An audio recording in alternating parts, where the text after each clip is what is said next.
Chose en cet instant. Parle, ton peuple veut t'écouter. Moi, je veux t'écouter, Seigneur. Tu as quelque chose à me dire.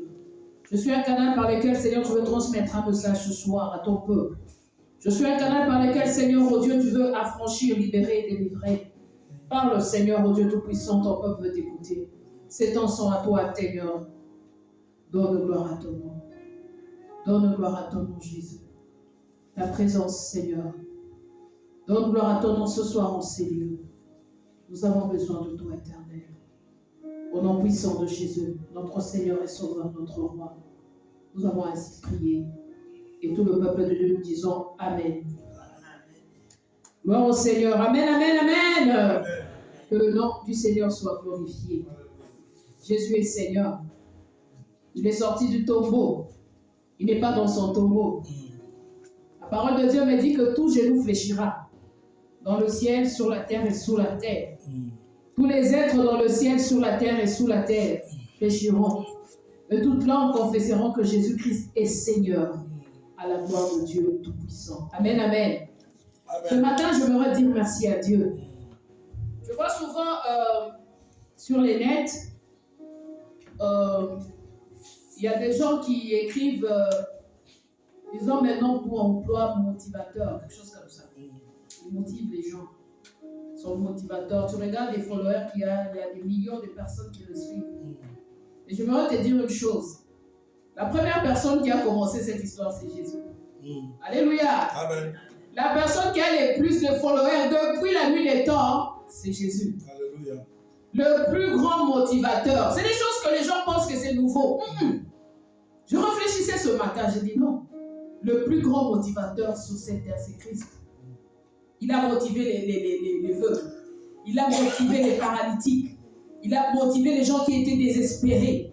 Même dans les fêtes, il est parti les motiver, leur dire que je suis capable de vous donner un vin nouveau, même si l'ancien était mieux. Alléluia. Amen. C'est le plus grand motivateur qui puisse, depuis la nuit des temps, c'est Jésus. Ne passe pas ton temps à écouter ces gens qui disent n'importe quoi. Et ils les disent pour un intérêt. Parce que si plus vous le suivez, plus ils gagnent de l'argent. Ils s'en foutent complètement de vous, ils ne vous connaissent pas. Mais le plus grand motivateur qui a existé depuis la nuit des temps, c'est Christ Seigneur. Parce que quand il le fait, il n'a aucun intérêt à le faire. Il le fait effectivement pour réellement te motiver. Et il n'est pas payé, c'est lui qui te paye en l'écoutant. Alléluia. Amen. Parce qu'en l'écoutant, il te fait du bien. Et en te faisant du bien aimé, ce n'est pas un bien physique, c'est un bien moral, un bien financier, un bien spirituel. Il va là où la main de l'homme ne peut entrer. Il va toucher là où l'homme ne peut voir. Donc même toi-même ne sais, lui, il atteint. Car la parole de Dieu nous dit que sa parole est capable de trancher et d'aller même à séparer la moelle. Alléluia. Il est Seigneur. Amen, amen. Amen. Que son nom soit glorifié. On acclame pour le grand motivateur qui est Jésus-Christ de Nazareth. Et on acclame pour le roi des rois. Disons, je ne veux pas être long. Nous allons partager quelque chose. Je suis venu faire l'œuvre de mon Père, comme lui motiver quelqu'un ce soir. Faire du bien à quelqu'un ce soir, d'abord à moi-même. J'ai lisé quelque chose que j'ai partagé avec quelques personnes cette semaine. Ça se trouve dans le livre de Marc. On prend Marc le chapitre 11.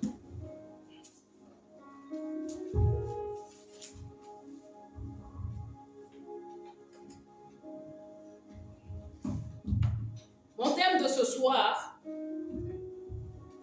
je l'ai intitulé « Parler du Saint-Esprit, il t'a déjà écouté. » Amen. Amen. Il t'a déjà écouté. Nous allons lire ce soir dans le livre de Marc, le chapitre 11. Nous allons commencer par le verset 12. Et nous allons finir au verset 16. Et nous lirons le verset 20. Et nous finirons par le verset 26. Je lirai au nom du Seigneur. Amen. Marc 11, nous commençons au verset 12. La parole de Dieu nous dit ceci. Le lendemain, après qu'ils furent sortis de Béthanie, Jésus eut faim. Apercevant de loin un figuier qui avait des feuilles, il alla voir s'il y trouverait quelque chose. Et s'en étant approché, il ne trouva que de feuilles, car ce n'était pas la saison des figues.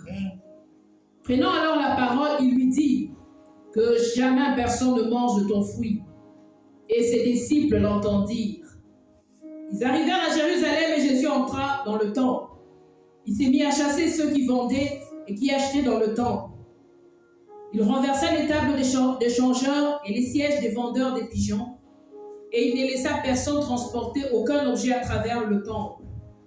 Et il enseignait et disait, n'est-il pas écrit, ma maison sera appelée une maison de prière pour toutes les nations, mais vous en avez fait une caverne des voleurs. Nous descendons au verset 20. Le matin, en passant, les disciples virent le figuier séché jusqu'aux racines. Pierre, se rappelant ce qui s'était passé, dit à Jésus, Rabbi, regarde, le figuier que tu avais maudit a séché. Jésus prit la parole, il leur dit, ayez foi en Dieu. Je vous le dis en vérité, si quelqu'un dit à cette montagne, ôte-toi de là et jette-toi dans la mer, et s'il ne doute point en son cœur, mais croit ce qu'il dit arrive, il le verra s'accomplir. C'est pourquoi je vous dis, tout ce que vous demanderez en priant, croyez que vous l'avez reçu et vous le verrez s'accomplir.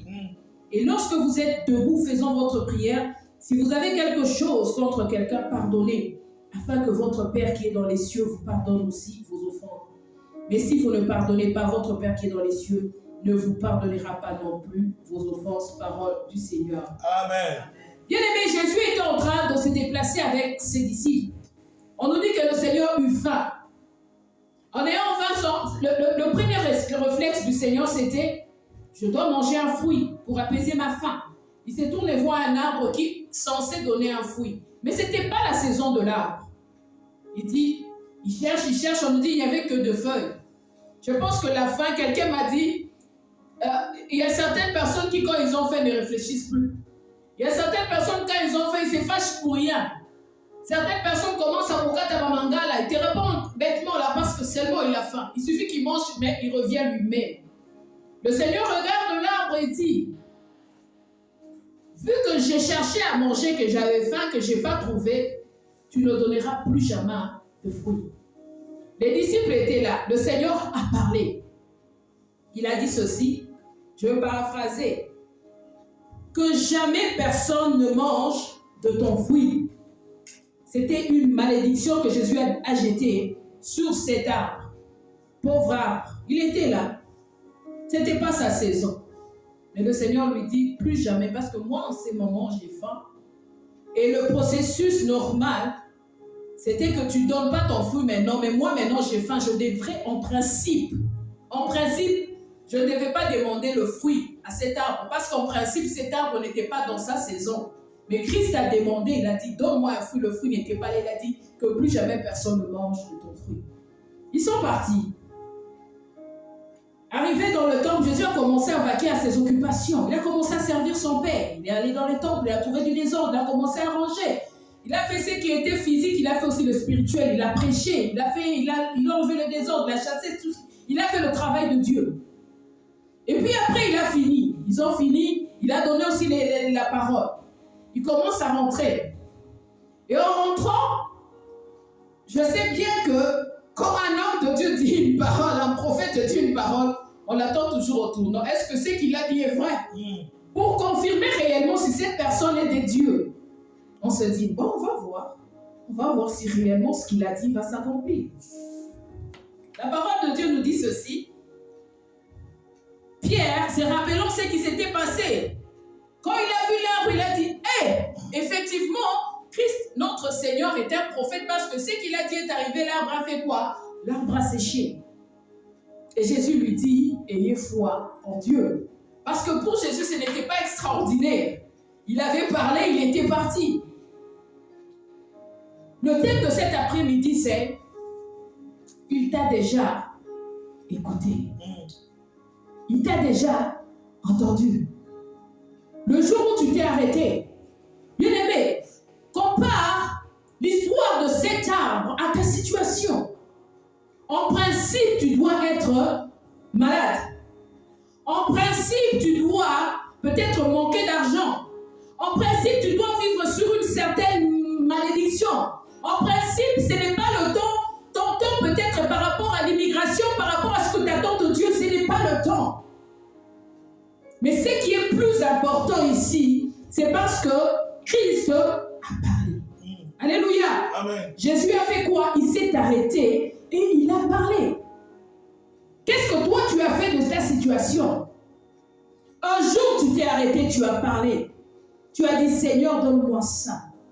Et tu es passé. Bien-aimé, j'aimerais te dire une chose qui est sûre et certaine. Comme Christ a répondu à Pierre, ayez foi en Dieu. Le jour où tu as prié, Dieu a fait quoi? Il t'a entendu. Deux fois, nous faisons passer Dieu pour un sourd. Parce que nous répétons, donne-moi, donne-moi. Après 2 ans, donne-moi. Mais il t'a déjà entendu. Il t'a déjà entendu. Va vaquer autre chose. Continue seulement à le remercier. À dire merci Seigneur pour ce que tu m'as déjà donné. Il a dit, ayons foi en Dieu. Parce que la chose, Christ avait déjà parlé, il a fait quoi? Il est passé dessus. Nous nous arrêtons sur des situations que Dieu a déjà résolues dans nos vies. Car il a dit à l'arbre, tu ne donneras plus de fruits. Et il est parti. Quand Christ a parlé, bien aimé, il n'y a aucune situation qui ne peut changer ce que Dieu a dit. C'est comme ça reste comme ça, que tu le crois ou pas. C'est comme ça, quand Dieu a parlé, il a parlé. Quand Jésus a parlé, il a parlé. C'est pourquoi il dit, tu peux dire à cette montagne d'aller se jeter dans la mer, cela sera ainsi parce que tu as parlé. Et tu ne parles pas par toi-même, tu parles par la force de Christ. Je vais prendre un exemple. Quand nous coupons une branche, une rose par exemple, nous la coupons. Nous prenons les feuilles. Même quand tu vas à Costco, tu vois, on vend beaucoup de roses. Beaucoup de fleurs. C'est la place la plus où les fleurs coûtent moins cher. Et tu achètes. Elles sentent bon. Tu les amènes dans ta cuisine. Tu les mets dans un vase. Tu mets de l'eau. Il y a certains qui ajoutent, je ne sais pas, un peu de bicarbonate, un peu de citron. Ça dépend de ce que tu veux ajouter pour que la rose prenne beaucoup plus de temps. Mais ce qui est sûr, que cette rose a été coupée de sa racine. Alléluia. Amen. Ce qui est sûr, que cette rose peut sortir autant de jours qu'elle veut, mais à la fin, elle verra quoi? Elle va sécher. Ce qui est sûr, c'est que Christ a déjà dit quelque chose dans ta vie. Quoique l'odeur sente encore, quoique les symptômes sont encore là, quoique tu n'aies pas encore vu, toi, tu dois avoir foi en Dieu. Parce que les racines de la rose ont été coupées. Parce que les racines de la rose ont été tranchées. Là où cette rose a été coupée, il n'en aura plus la même. Elle ne reviendra plus en vie au nom de Jésus. C'est ce que le Seigneur veut te dire ce soir. Il t'a déjà écouté et il t'a déjà exaucé. C'est juste l'odeur de la rose que tu entends. C'est juste, bien aimé, l'odeur de la rose que tu sens. Mais quel que soit le temps que cette rose voudra, elle finira par quoi? Par sécher. Quel que soit ce qui alimente cette rose finira par sécher. Je vais vous donner un témoignage à la naissance de ma cadette. Je suis tombée enceinte, je suis partie voir une gynéco. La première fois, elle me voit, elle ne m'aimait pas. Je ne sais pas pourquoi. Elle me regarde, c'est comme si elle ne m'aimait pas. Je dis, mais tu ne me connais même pas. Elle a commencé à dire des choses négatives. On a continué les consultations. Arrivé plus tard, elle me dit non, l'échographie montre que ta fille est en siège. Non, hamac. Elle est en hamac. Ça veut dire qu'elle est comme ça. La tête ici, les pieds ici. En principe, c'est comme ça, mais elle est comme ça. Elle a commencé à me dire ça depuis le 6e mois. Elle me dit là, toi tu es là, il faut qu'on t'opère. J'ai dit, mais pourquoi vous dites qu'il faut qu'on me père? J'ai encore 3 mois où l'enfant peut changer de position. Il me dit, non, ta fille ne changera pas de position. Moi, je dis, pourquoi? N'arrive-t-il pas dans des statistiques que l'enfant change de position? Il dit, bon, ça peut arriver, mais pour toi, moi, je vois qu'il faut qu'on t'opère. Elle écrit dans mon dossier, à 6 mois, opération césarienne. Je continue à prier. Un jour, ma mère était déjà décédée. Vous savez, quand tu n'as plus de maman, tu ne sais plus qui appeler. J'appelle ma belle-mère. Elle m'appelle. Non, c'était elle qui m'avait appelé. Comment ça va là-bas? J'ai dit, écoute, il y a ça, il y a ça, il y a ça. Elle me dit, ok, on va prier. Garde la foi. Elle me donne un numéro. Elle me dit, prends ce numéro, appelle ce monsieur, c'est un homme de Dieu. Il va prier avec toi. Je dis, ok. Je prends, j'appelle un monsieur. Il s'appelait Mwamba, je n'oublierai jamais son nom. Il était dans le Bas-Congo, quelque chose comme ça. Et quand j'appelle ma mère, quand ma belle-mère est venue, je lui demandais, est-ce que tu connais ce monsieur? Il me dit, je ne me rappelle même plus c'est qui. Mais je pense que Dieu a utilisé cet homme et l'a mis sur mon chemin, au travers de ma belle-mère. Alors, le monsieur prie avec moi, il me dit, on va faire un jeûne. Toi, tu es une femme enceinte, tu ne peux pas jeûner, mais moi, je veux jeûner avec toi. On va prendre 3 jours, on va demander au Seigneur ce qu'il veut faire de ta grossesse. Si ce n'est pas césarienne, l'enfant naîtra toujours. Mais il faut que ça soit selon la volonté du Seigneur. Amen, amen, on a raccroché.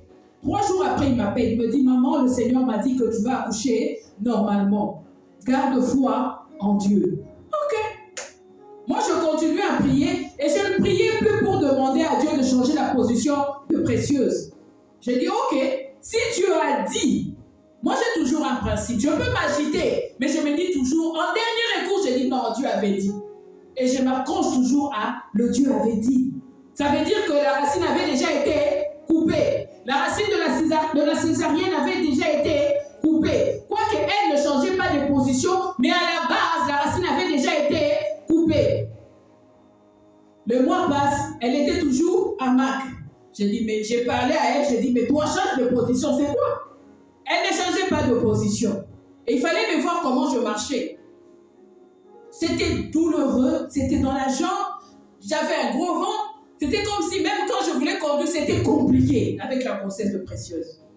Alors les mois passés, la dernière consultation avec la gynéco, elle me dit, je t'avais dit quoi? C'était comme un défi pour elle. Je me dis, mais cette femme, c'est une sorcière. Je t'avais dit quoi? Ça sera césarienne. J'ai dit, les derniers mois appartiennent à Dieu. J'ai dit, toi, tu ne sais pas, moi non plus, je ne sais pas. On verra ce que ça va donner. Mais moi, j'espère et je crois que cet enfant naîtra normalement. Arrivé le jour de la veille, je pense, de l'accouchement, parce que c'était un accouchement qui était programmé, vu que c'était une césarienne. On me dit, non, on va te faire l'opération, il faut arriver à 6h du matin à l'hôpital. On me donne comment on appelle ça? Le protocole. Achète ça. Je dis, Seigneur, je vais acheter. Mais je sais que toi, tu avais déjà coupé la racine de la césarienne. Je suis partie, j'ai fait tout ce qu'il m'avait dit de faire. Mais dans mon cœur, au plus profond de moi, je disais, tu ne m'as jamais menti. Seigneur, tout ce que tu m'as dit depuis que je suis toute jeune, tu ne m'as jamais menti. Ça peut prendre le temps que ça prend, comme l'a dit le pasteur. Ça peut prendre le temps que ça prend, bien aimé. Si la racine a déjà été coupée, c'est figuier finit toujours par sécher. Et tu entres dans ta victoire. Parce que Christ avait déjà parlé. On va avec mon mari le matin, à 6h du matin. On prend les enfants, les laisse chez une nièce. On arrive à l'hôpital, on fait tous les protocoles. Avec mon sac des affaires, des césariennes. Il y avait des bassines, il y avait des choses. J'ai dit, Seigneur, bon, ça sera pour la première fois que tu me dises quelque chose, mais tant mieux. On arrive là, on entre, il était 8h. On entre dans la salle, on dit, ok. Il y a une infirmière qui dit, non, il faut qu'on fasse une dernière écho. Pour une dernière fois, une dernière échographie. Alors je monte sur les lits. Il fallait qu'on commence l'opération à 8h30, il était 8h15. Je monte sur les lits. La femme passe l'échographie. J'entends la femme qui crie, oh mon Dieu! Je dis, qu'est-ce qu'il y a? Il dit, non, l'enfant est dans une bonne position. Tu n'as plus besoin de césarienne, madame. L'enfant est en bonne position. J'ai dit, alléluia, Dieu ne ment jamais. Alléluia. Bien-aimé, la racine a déjà été coupée.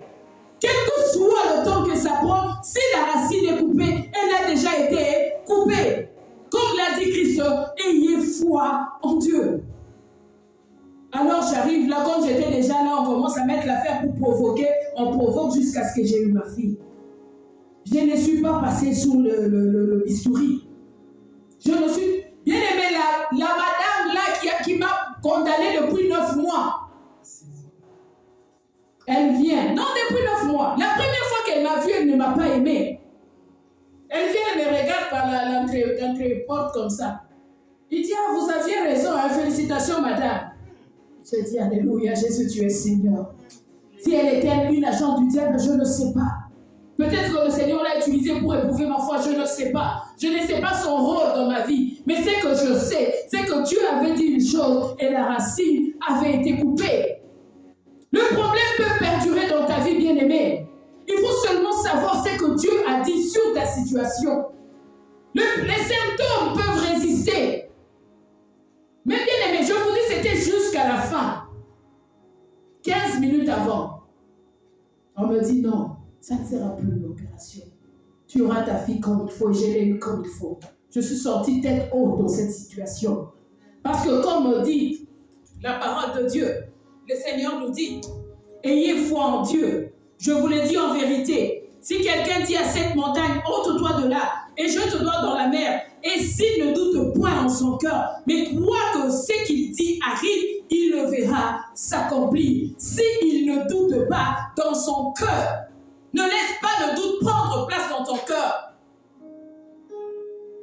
La deuxième chose que je veux te dire, la première c'est aie foi en Dieu. La deuxième chose que je veux te dire, il faut savoir fermer les portes à la négativité. Elle viendra toujours frapper à ta porte. Elle viendra toujours te raconter des histoires et te dire est-ce que. S'il te dit est-ce que, chasse les dit va-t'en d'où tu viens.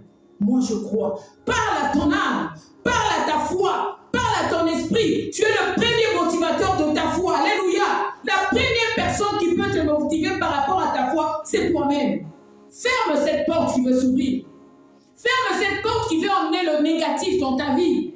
Ferme cette porte qui veut emmener le doute dans ta vie. Si elle vient te dire, est-ce que ça sera maintenant? Dis, oui, ça sera maintenant, je le crois.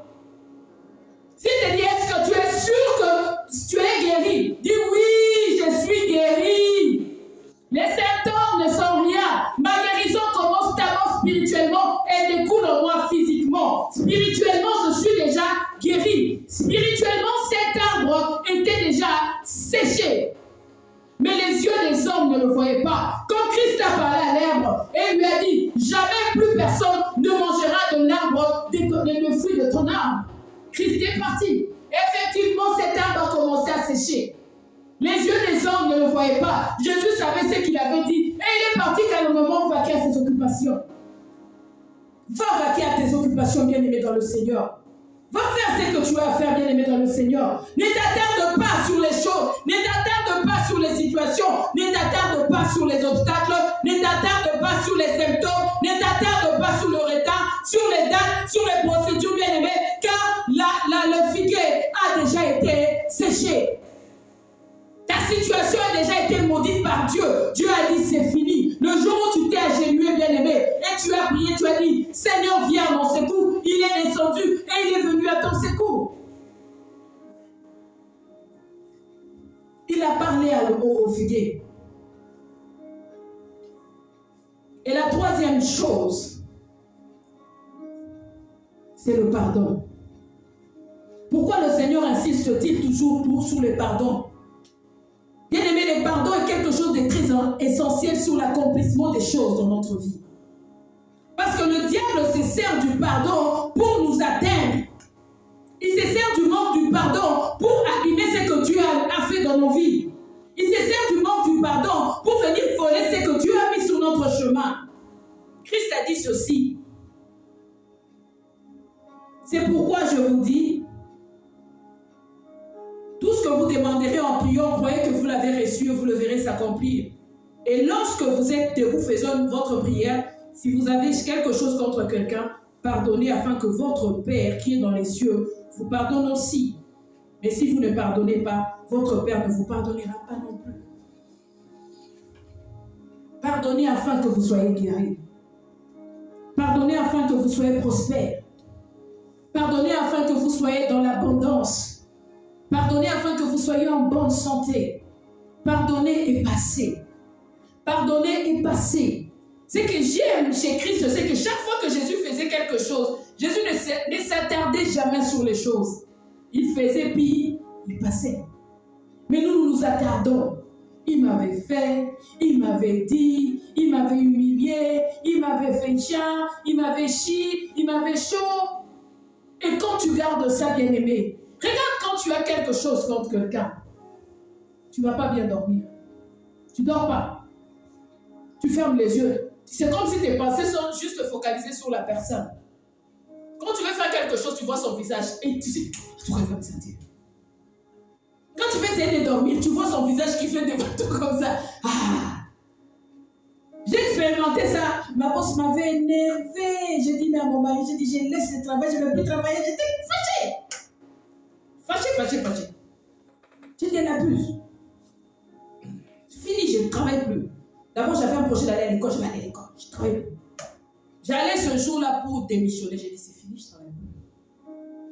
Il m'a dit, non, il a essayé d'intervenir. Non, il ne faut pas. Là, je me fâche à cause. Toi, tu ne vas pas travailler avec moi, tu ne sais pas ce que j'avais là-bas. Ce jour-là, je n'ai pas bien dormi. Quand j'ai fermé les yeux, je voyais son visage. Quand je voulais faire quelque chose, je voyais son visage. J'ai dit, Seigneur. Alors, j'ai dit, ok. Je vais me libérer de ça. J'ai respiré, j'ai dit, Seigneur, je lui pardonne. D'abord, c'est une personne qui est malade. Peut-être c'est ça qui a fait qu'elle puisse être comme ça. J'ai commencé à lui chercher des prétextes pour essayer de libérer mon cœur. J'ai dit, Seigneur, je comprends, je pardonne, je laisse passer.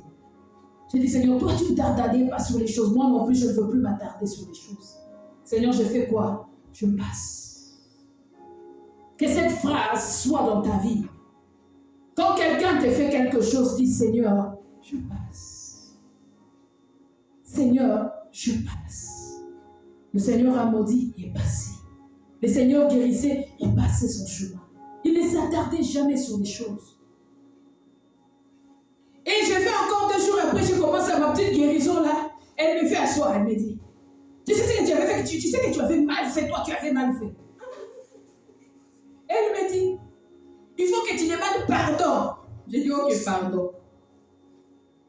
Est-ce que tu es sûr que le pardon là que tu as demandé, c'est vraiment les... J'ai dit, ça devient notre problème. Et j'ai commencé à dire, Seigneur, je passe. Je la regarde. Oh non, tu ne souris même pas. J'ai fait comme ça. Elle me dit, non, ton sourire là. J'ai dit, je ne sais pas ce que tu veux. Je ne sais pas, dis-moi ce que tu veux, je veux le faire. Dans mon cœur, ça voulait monter, mais je disais, Seigneur, je passe. Je passe. Et on a parlé. Moi, je n'avais plus la rancœur. J'avais perdu un neveu. J'étais un peu sous l'effet de mon deuil. Mais elle pensait que c'était contre elle. Je lui ai dit, non, je n'ai pas de problème. Je suis éprouvée. Ce n'est pas toi. Alors, je la vois venir à 18h. Elle vient avec un petit vin. Elle me dit, non, je veux qu'on se réconcilie. Elle m'embrasse, je l'embrasse. J'ai dit, je te prends pour une mère. Elle a presque l'âge de ma mère. J'ai dit, pour moi, tu es comme un parent, tu es comme une mère. Je ne peux pas te manquer de respect. Et on s'est réconciliés depuis ces jours-là, les choses. Je me dis, je ne m'attarderai plus sur ces choses. Quand le diable voit qu'il y a une bénédiction qui veut arriver dans ta vie, il va créer des situations pour que tu sois bloqué devant une situation. Jésus pouvait s'arrêter devant le figuier et dire que toi, tu vas me donner seulement, je veux seulement manger. Il pouvait s'attarder, mais il ne s'est pas attardé. Il a parlé et il est passé. Et il est parti vaquer à d'autres occupations. Il est parti vaquer à autre chose. Il est parti servir Dieu. Il est parti faire son ministère. Il est passé. Apprends à passer sur les choses. Tu n'es pas la première personne qu'on a insultée. Lui, Christ a été insulté. On l'a appelé même démon. Tu n'es pas la première personne qu'on a offensée. On l'a crucifié avec les voleurs. Tu n'es pas la première personne sur qui on a craché. On a craché sur Jésus. Il a porté nos fardeaux. De nos douleurs, il s'est chargé. Bien aimé, on l'a enterré avec les riches, les voleurs. Christ a accepté. Jésus ne faisait que passer. Il ne s'est jamais justifié. Jamais. Il acceptait, tu prenais tout, puis il faisait quoi? Il est passé. Apprends à passer les choses dans ta vie. Apprends à passer. Dis-toi que moi, j'ai prié pour mes papiers. Le pasteur a un témoignage pour ses papiers. Je disais une fois, maman m'a dit, moi je suis la doyenne. Moi je suis la rien dans cette assemblée. Ça ne traînait pas comme possible. À un moment donné, je disais, bon, Seigneur, si tu penses que ce n'est pas le moment, tant mieux, je veux vivre. Je suis passé faire mes choses et j'ai laissé les choses à côté. J'ai dit, les figuiers a déjà été séchés. Les papiers là, je les aurais. Et Dieu permettait que je ne voyais pas la différence. La seule différence avec ceux qui n'en avaient pas, c'est que je ne pouvais pas voyager. C'est ça mon seul obstacle. Les restes, Dieu s'était arrangé. Bien aimé, quand Dieu a parlé, il s'arrange toujours. Quel que soit le temps qu'il le fait, que cela prendra. Comme a dit l'homme de Dieu, peut-être en obtenant le papier, tu ne serais plus en vie. Lui, il est comme moi aussi, je suis comme lui. Je n'aime pas tenir en place. Là, déjà, j'ai beaucoup de voyages dans ma tête. Je pense que je vais partir. J'ai des projets. Je dis, je veux partir comme ça, je veux partir comme ça, je veux partir comme ça. Peut-être Dieu disait, cette femme, je dois d'abord la stabiliser, que ses pieds restent encore en une seule place. Peut-être Dieu disait, non, c'est encore une mère, ses enfants sont encore jeunes. Si elle commence à partir rentrer ici, peut-être ça va offusquer l'éducation de ses enfants. Peut-être le Seigneur connaît. Nous nous embêtons pour rien. Bien-aimé, Dieu connaît toutes choses. Maman me disait l'autre fois, non, tu regardes mon âge. Je dois aller voir mes péchés. J'ai dit, Dieu sait. Si Dieu permet que tu n'aies pas, c'est que tu as encore une longue vie. S'il est fait vite, c'est qu'il sait que si je me donne vite, il va mourir, il faut qu'elle parte pour qu'elle revienne, donc il reste un peu. Tant que ça dure, c'est qu'il connaît. Tant que tu es dans le Seigneur, c'est que Dieu fait quoi? Il connaît. Je vous dis, je suis restée stressée pendant 6 mois avec cette dame. Elle me disait toujours, toi là, quand elle me voit, elle passe. Je dis, mais qu'est-ce qu'il y a cette femme avec moi? Elle me dit, ton enfant là, il ne va pas changer de position. Je lui ai demandé dans les statistiques, y a-t-il pas des enfants en Nama qui ont... Oui, ça arrive, mais c'est rare. J'ai dit, moi, je suis dans les rares. Quand un médecin te parle, dis-lui le contraire. Ça peut paraître fou, mais c'est comme ça. Ce que tu dis, c'est ce qui s'accomplit. La parole de Dieu nous l'a dit tantôt. Le Seigneur nous dit au verset 24, 11, Marc. C'est pourquoi je vous dis, tout ce que vous demanderez en priant, croyez que vous l'avez reçu et vous le verrez s'accomplir. Toi, crois seulement. Oui, Seigneur, je te demandais telle chose, je crois que je l'ai. Ça va s'accomplir. Ça va s'accomplir. Je ne sais pas comment.